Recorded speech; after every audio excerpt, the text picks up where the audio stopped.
Wah, kamu lebih berani dari saya cuma bilang salah fikir, kamu bilangnya sahabat lama apakah salah? Gak salah. Akidahnya Wahabi mirip akidahnya Fir'aun. Assalamualaikum warahmatullahi wabarakatuh. Alhamdulillah, salatu wassalamu ala rasulillah. Amma ba'd, kaum muslimin yang dirahmati oleh Allah subhanahu wa ta'ala. Istilah atau isu Wahabi ini tentu sudah sangat ma'ruf atau sudah sangat viral di seluruh kalangan manusia. Bukan hanya Islam saja, akan tetapi manusia. Hampir semuanya membahas tentang Wahabi ini. Nah, siapa sebenarnya Wahabi ini? Apa, kemudian bagaimana, dan dari mana asalnya Wahabi ini sebenarnya?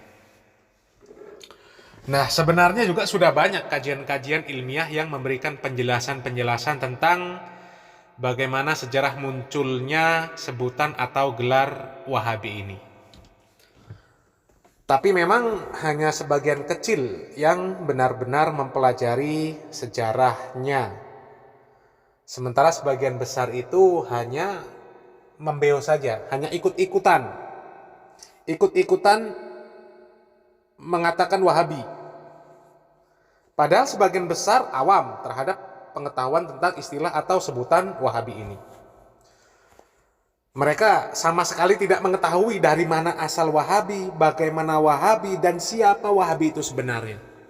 Yang mereka tahu hanyalah berbagai macam stigma negatif dari istilah atau sebutan Wahabi ini, kemudian ciri-cirinya.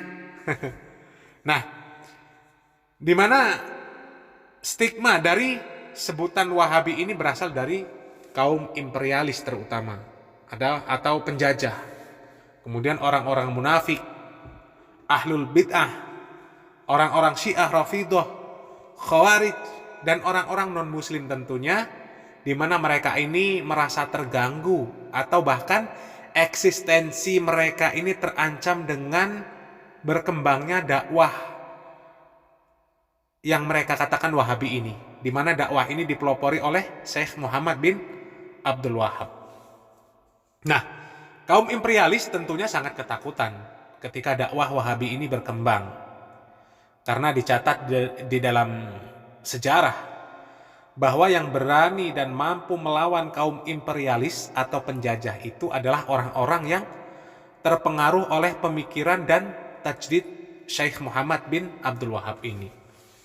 Beberapa di antaranya ada di negeri kita seperti Tuanku Imam Bonjol bersama Haji Miskin, Haji Piobang, dan Haji Sumani, yang sejarahnya bisa dibaca bagaimana pengaruh pemikiran Syekh Muhammad bin Abdul Wahab ini mampu menyatukan rakyat Minang setelah terjadi perang saudara antara kaum Padri dan kaum adat. Kaum Padri ini adalah kaum ulama, di mana mereka itu seperti Imam Bonjol, Haji Miskin, Haji Piobang, dan Haji Sumani tadi. Nah, di mana pada saat itu kaum Padri ini mengajak kaum adat untuk menjalankan Islam ini secara benar, secara murni, sesuai dengan Ahlus Sunnah wal Jamaah, sesuai dengan manhaj salaf, sesuai dengan Islam yang murni. Sementara kaum adat ini pada saat itu lebih memilih untuk membela adat-adat yang berbau kesyirikan dan bid'ah. Kemudian terjadilah peperangan antara kaum Padri dan kaum adat. Kemudian kaum adat ini karena kurang mungkin dari sisi keilmuan, dari kekuatan dan lain sebagainya, mereka menggandeng orang-orang Belanda untuk memerangi kaum Padri. Kemudian awal tahun 1833 perang ini berubah menjadi perang bersatunya kaum adat dan kaum Padri kaum Adat dan kaum Padri melawan Belanda. Jadi kedua belah pihak yang tadinya berselisih bersatu melawan Belanda, yang tadinya Belanda ini bersatu dengan kaum Adat. Jadi pihak-pihak yang semulanya itu bertentangan akhirnya bersatu melawan Belanda karena muncul kesadaran di dalam pikiran kaum Adat bahwa mengundang Belanda di dalam konflik mereka itu justru menyengsarakan rakyat Minangkabau itu sendiri pada saat itu. Nah, bersatunya kaum Adat dan kaum Padri ini dimulai dengan adanya kompromi yang dikenal dengan nama Plakat Puncak Pato di Tabek Patah yang mewujudkan konsensus adat Basandi Syarak, Syarak Basandi Kitabullah, yaitu adat berdasarkan agama dan agama berdasarkan Kitabullah, berdasarkan Al-Quran. Setelah bersatu mereka mampu melawan penjajah Belanda. Luar biasa pemikiran Syekh Muhammad bin Abdul Wahab ini, pengaruhnya. Belum lagi bagaimana di Afrika Syekh Muhammad bin Ali bin Sanusi di dalam perjuangannya melawan kolonialisme Eropa yaitu Italia dan Perancis. Juga di Libya. Gerakan ini berjasa di dalam mendirikan negara Libya. Dan Muhammad bin Ali bin Sanusi ini menyeru kepada kaum muslimin agar kembali kepada ajaran Islam yang benar, yang berpandukan kepada Al-Quran dan Sunnah Salafi. Dan pengaruhnya ini juga sampai ke Afrika Utara. Jadi sebenarnya sebutan Wahabi ini adalah sebutan yang berasal dari orang-orang yang tidak menginginkan Islam ini berjaya, terutama kaum imperialis, non-muslim, dan orang-orang munafik yang kemudian menghembuskan dan membuat provokasi dengan isu Wahabi ini. Belum lagi juga pembenci Wahabi dari kalangan orang-orang munafik, ahlul bid'ah, yang mereka ini akan hilang panggungnya, penghasilannya, pendukungnya ketika kaum muslimin ini kembali kepada pemahaman Islam yang benar. Makanya mereka terus menghembuskan isu Wahabi ini agar orang-orang benci kepada dakwah Islam yang hak ini. Kadang-kadang mereka memberikan penjelasan tentang ciri-ciri Wahabi yang sepertinya ilmiah. Tapi sebenarnya itu penjelasan dusta. Misal menyebutkan kalau orang-orang Wahabi ini sering teriak kembali kepada Al-Quran dan Sunnah saja. Tidak mau pakai penjelasan ulama. Tidak mau ikut pendapat atau petunjuk ulama. Padahal di setiap kajiannya Wahabi ini selalu menyertakan dalil-dalil yang membawa pendapat-pendapat ulama, menyebutkan nama-nama ulama besar seperti Muhammad bin Jarir At-Tabari di dalam tafsirnya At-Tabari, kemudian tafsir Qurtubi, kemudian tafsir Ibnu Katsir yang kemarin dibakar oleh orang yang kemudian diberikan tuduhan Wahabi padahal di sana dia merokok dan kemudian nggak bisa ngaji. Kemudian tafsir Jalalain, di mana di sana adalah pengarangnya atau mufasirnya adalah Jalaluddin Al-Mahali dan Jalaluddin As-Suyuti, di mana itu adalah muridnya. Nah, Wahabi itu anti mazhab kata mereka, tidak mau atau tidak menerima mazhab semuanya, baik Imam Syafi'i, Imam Ahmad, Imam Malik, Imam Hanafi. Tapi malah sebenarnya justru sebaliknya. Beliau, Syekh Muhammad bin Abdul Wahab rahimahullah mengatakan, saya mengajak manusia kepada tauhid serta mengikuti sunnah Rasulullah Sallallahu Alaihi Wasallam dan jejak para salafus soleh. Beliau juga mengatakan kepada para penentang dakwah beliau, saya mengikuti imam mazhab yang 4. Siapa di antara kalian yang bermazhab Maliki, Hanafi, Syafi'i atau Hambali, maka saya akan mendakwahi mereka melalui perkataan-perkataan imam mazhab mereka. Nah, ini menunjukkan bahwa apa yang beliau dakwahkan sama seperti yang didakwahkan oleh para ahli fikih, imam mazhab yang 4. Kemudian muncul tuduhan-tuduhan bahwa Wahabi ini tidak membaca sholawat. Kemudian tuduhan ini juga tuduhan yang penuh dengan kedustaan. Sholawat itu perintah Allah. Allah Subhanahu wa taala berfirman, a'udzubillahi minasyaitonirrajim, innallaha wa malaikatahu yusholluna 'alan nabi ya ayyuhalladzina amanu shollu 'alaihi wa sallimu taslima. Jadi sesungguhnya Allah itu bersama malaikat bersolawat atas Nabi Muhammad sallallahu alaihi wasallam. Wahai orang-orang yang beriman, bersolawatlah atasnya, atas Nabi Muhammad sallallahu alaihi wasallam, wasallimu taslima, dan ucapkanlah salam dengan penuh penghormatan kepada Rasulullah sallallahu alaihi wasallam. Kemudian Rasulullah sallallahu alaihi wasallam pun bersabda, "Man shalla alayya wahidatan sallallahu alaihi biha asyran." Barang siapa yang bersolawat atasku sekali, maka Allah akan bersolawat untuknya 10 kali. Hadis riwayat Muslim. Bagaimana dikatakan Wahabi tidak mau bersolawat? Kemudian diriwayatkan juga bahwasanya Rasulullah sallallahu alaihi wasallam mengatakan, al-bakhilu kulla bukhli alladhi dzukirtu indahu falam yusolli alayya. Orang yang paling bakhil adalah orang yang jika namaku disebut dia tidak bersolawat untukku. Oh, gimana? Gimana? Jadi Wahabi ini bukan anti solawat. Akan tetapi yang Wahabi tidak mau adalah membaca solawat-solawat bid'ah. Solawat-solawat karangan yang lafaznya tidak pernah diucapkan oleh Rasulullah Sallallahu Alaihi Wasallam dan para sahabatnya, tidak juga diajarkan oleh ulama-ulama salaf. Jadi dari mana keterangan tentang keutamaan solawat itu? Tentu karangan juga. Kalau misal yang dibaca adalah solawat-solawat karangan, berbeda dengan solawat-solawat yang diajarkan Nabi kepada para sahabatnya, yang kemudian disampaikan oleh para ulama kepada manusia sampai saat ini.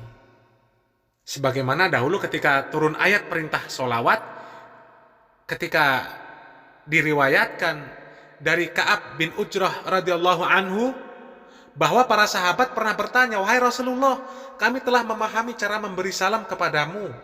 Lalu bagaimana cara memberi solawat kepadamu?" Nabi Shallallahu Alaihi Wasallam kemudian mengatakan, ucapkanlah Allahumma sholli ala Muhammad wa ala ali Muhammad kama shallaita ala ali Ibrahim innaka Hamidum Majid. Allahumma barik ala Muhammad wa ala ali Muhammad kama barakta ala ali Ibrahim kama barakta ala ali Ibrahim innaka Hamidum Majid. Nah, dari sini jelas bahwa tuduhan bahwa Wahabi anti solawat itu adalah tuduhan dusta. Tuduhan dusta. Wahabi bersolawat, yang tidak mau hanyalah membaca solawat-solawat yang tidak ada redaksinya dari Rasulullah Sallallahu Alaihi Wasallam. Kemudian tuduhan bahwasanya Wahabi ini tidak mau berziarah kubur. Ini adalah jelas tuduhan dusta. Ziarah kubur adalah sunnah Rasulullah Sallallahu Alaihi Wasallam. Bahwasanya diriwayatkan bahwasanya ketika Rasulullah Shallallahu Alaihi Wasallam berziarah ke kubur ibunya, fabaka wa abaka man haulah, kemudian menangis Rasulullah Shallallahu Alaihi Wasallam, kemudian menangis pula orang-orang yang di sisi Rasulullah Shallallahu Alaihi Wasallam. Kemudian Rasulullah Shallallahu Alaihi Wasallam mengatakan, astazantu Rabbi fi an astaghfirolaha falam yu'zanli. Sesungguhnya aku ini meminta izin kepada Rabbku untuk memintakan ampunan bagi ibuku, tapi aku tidak diizinkan untuk melakukannya. Wasta'zantuhu fi an azura qabraha fa'uzinali. Kemudian Rasulullah mengatakan, maka aku pun meminta izin untuk menziarahi kuburnya, kemudian aku pun diizinkan. Kemudian Rasulullah Sallallahu Alaihi Wasallam mengatakan, fazurul kubur fa innahu tudzakkirul maut. Kemudian Rasulullah Sallallahu Alaihi Wasallam mengatakan, berziarah kuburlah karena ia dapat mengingatkan engkau kepada kematian. Loh, kemudian tidak mau baca Yasin juga dikatakan. Ini pun tuduhan dusta. Yasin adalah satu surat yang ada di dalam Al-Quranul Karim. Jadi mustahil ketika membaca, kemudian menghatamkan Al-Quran, kemudian melewatkan surat Yasin. Yang tidak mau adalah ikut yasinan. Yang memang pada umumnya yang ikut yasinan ini sudah bertahun-tahun, tapi bacaan Quran tidak bertambah baik. Bacaan Quran nggak bertambah baik, masih kacau saja. Ilmu tidak bertambah, karena memang kebanyakan habis baca Yasin, makan, kemudian pulang, tidak ada nasihat atau wejangan-wejangan. Bahkan tidak sedikit juga yang lain baca Yasin, yang lain ngobrol sambil menghisap rokok. Dan lebih disayangkan lagi, banyak yang rutin ikut kegiatan Yasinan tapi kewajiban tidak dikerjakan, seperti sholat. Padahal itu kewajiban besar, meninggalkannya adalah dosa besar yang lebih besar dari dosa-dosa besar, misal membunuh, berzina, mencuri, dan lain sebagainya. Kemudian tidak mau baca tahlil, ini jelas dosa besar. Bagaimana bisa menjadi seorang muslim kalau tidak mau membaca tahlil? Bukankah pada lafaz syahadat ada bacaan tahlil? Kemudian bagaimana mau azan, bagaimana mau sholat? Yang tidak mau adalah tahlilan, sama dengan yasinan tadi. Kalau tidak mau berzikir juga ini nggak benar. Tuduhan bahwa Wahabi ini tidak mau berzikir ini hanyalah karena tidak ikut zikir berjamaah setelah sholat. Padahal banyak juga dari mereka yang setelah sholat juga tidak ikut berzikir, langsung pergi saja. Berzikir itu juga perintah di banyak ayat. Dan maknanya juga luas secara umum. Lihat saja setelah sholat berjamaah, orang-orang Wahabi juga berzikir dengan khusyuk.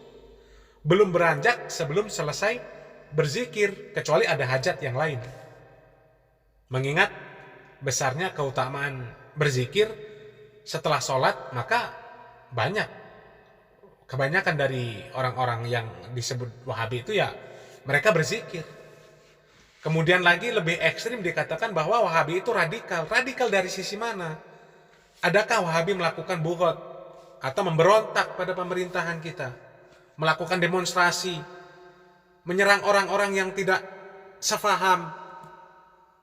Padahal tuduhan itu sebenarnya bagaikan pepatah yang dikatakan bagaikan menepuk air di dulang. Yang menyerang pondok As-Sunnah di Lombok. Siapa? Siapa yang mendemo masjid Imam Ahmad bin Hambal? Siapa yang sering membubarkan kajian? Apakah ada jejak rekam Wahabi yang melakukan hal seperti itu kepada orang-orang yang tidak sepaham? Silakan renungkan dan resapi dengan hati yang bersih. Kemudian dikatakan Wahabi selalu mensirik-sirikan, mengkafir-kafirkan. Padahal Wahabi ini hanya memberi penjelasan dan nasihat tentang bahaya kesyirikan agar umat ini menjauhi dosa-dosa syirik yang jika fatal bisa menyebabkan kekafiran. Kemudian dikatakan Wahabi membid'ah-bid'ahkan.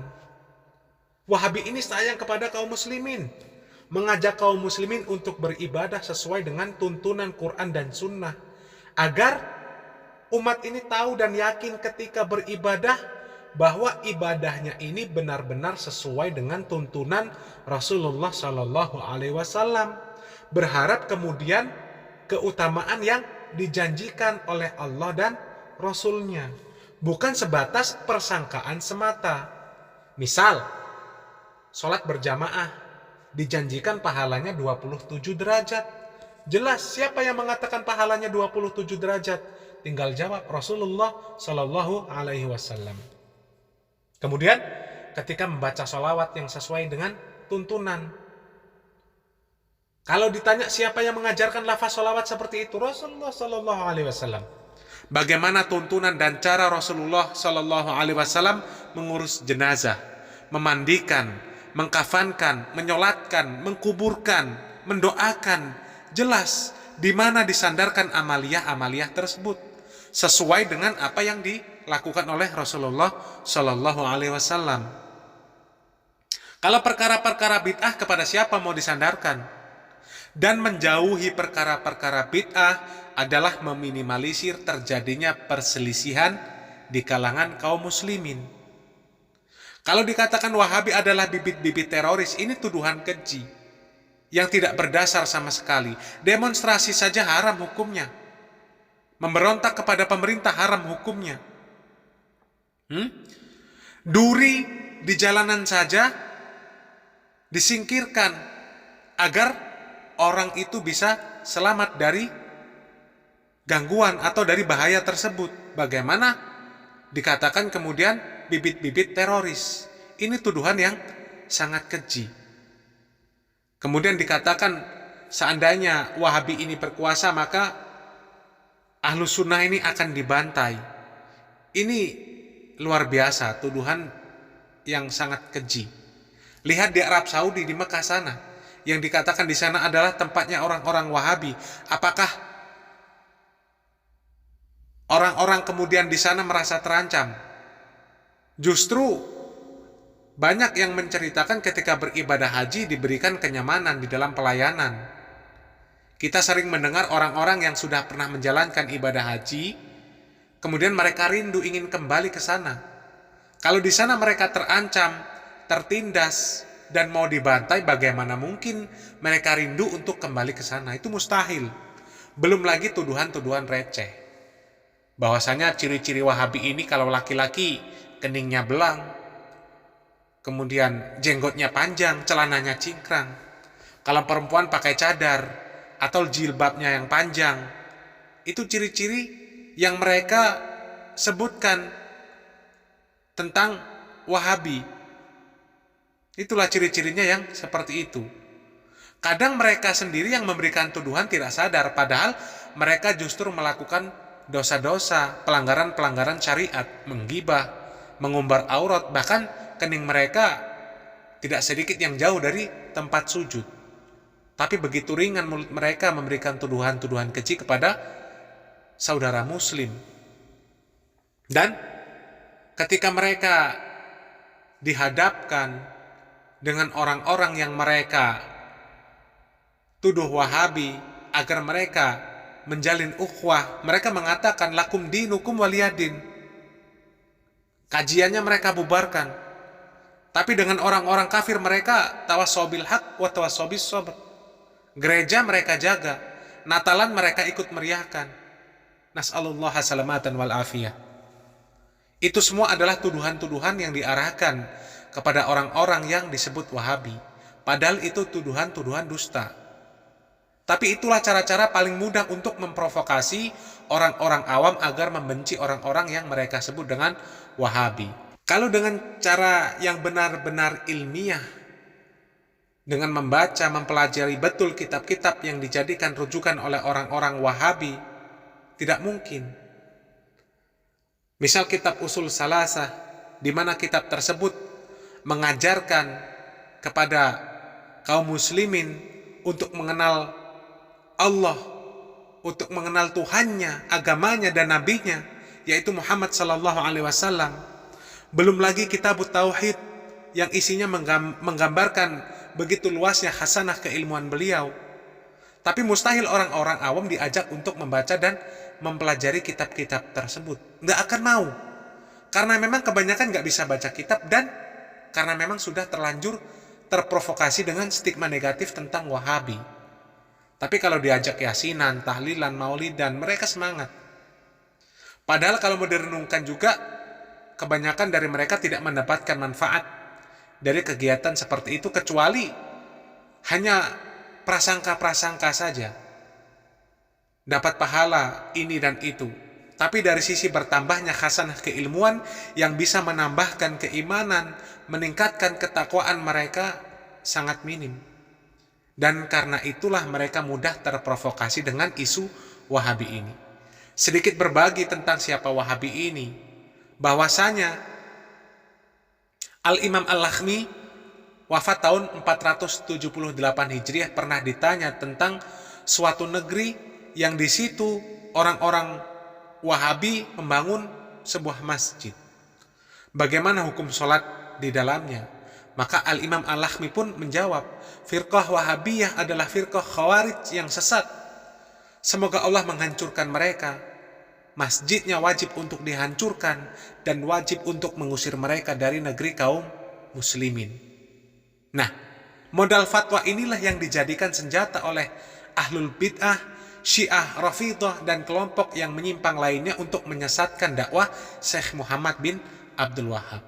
Coba, yang punya akal sehat, berpikirlah sejenak, bagaimana mungkin ulama menyesatkan seseorang atau kelompok yang belum lahir atau belum ada kecuali wahyu dari Allah yang mengatakan bahwasannya akan datang sekelompok ini yang akan seperti ini dan seperti ini, maka perangilah. Dan ini tidak mungkin terjadi karena wahyu sudah berakhir dengan diutusnya Nabi kita Muhammad SAW. Nggak ada lagi wahyu yang turun. Syekh Muhammad bin Abdul Wahab rahimahullah lahir pada tahun 1115 Hijriah dan wafat pada tahun 1206 Hijriah. Sedangkan fatwa ulama Imam Al-Lakhmi rahimahullah tentang sesatnya Wahabi, ini beliau wafat tahun 478 Hijriah. Dan yang membawakan fatwa Al-Imam Al-Lakhmi rahimahullah adalah Al-Imam Al-Winsharisi rahimahullah yang wafat tahun 914 Hijriah. Hanya orang-orang yang mungkin akalnya kurang saja yang menuduh Syekh Muhammad bin Abdul Wahab rahimahullah adalah Wahabi yang sesat berdasarkan fatwa ulama yang ratusan tahun sebelum kelahirannya. Jadi sebelum lahir sudah dituduh sesat. Ini tuduhan yang sangat lucu. Dan dengan ini tentulah yang difatwakan Wahabi Khawarij sesat adalah gerakan Wahabi Khawarij yang lahir di tahun 200 sampai 300 Hijriah, yaitu yang dipimpin oleh Abdul Wahab bin Abdurrahman bin Rustum yang wafat tahun 211 Hijriah. Dan penisbatan Wahabi atau Wahabiyah sesuai dengan pendirinya Abdul Wahab. Sedangkan Syekh Muhammad bin Abdul Wahab cocoknya gerakannya dinamakan Muhammadiyah, bukan Wahabiyah. Tapi begitulah, ahlul bid'ah, Syiah, Rafidhah, dan kelompok sesat lainnya mencari-cari dalil untuk memfitnah gerakan dakwah salafi, ahlus sunnah wal jamaah yang penuh berkah ini. Memang itulah watak dan tabiat mereka untuk membendung dakwah yang hak ini dengan memfitnah, mengadu domba, memprovokasi masyarakat dan penguasa untuk membenci dan memerangi dakwah ini. Namun dakwah salaf ini tidak terbendungkan, terus menyebar ke seluruh pelosok belahan bumi dan diterima oleh segenap kaum muslimin yang masih memiliki fitrah yang suci. Barakallahu fikum. Wassalamualaikum warahmatullahi wabarakatuh.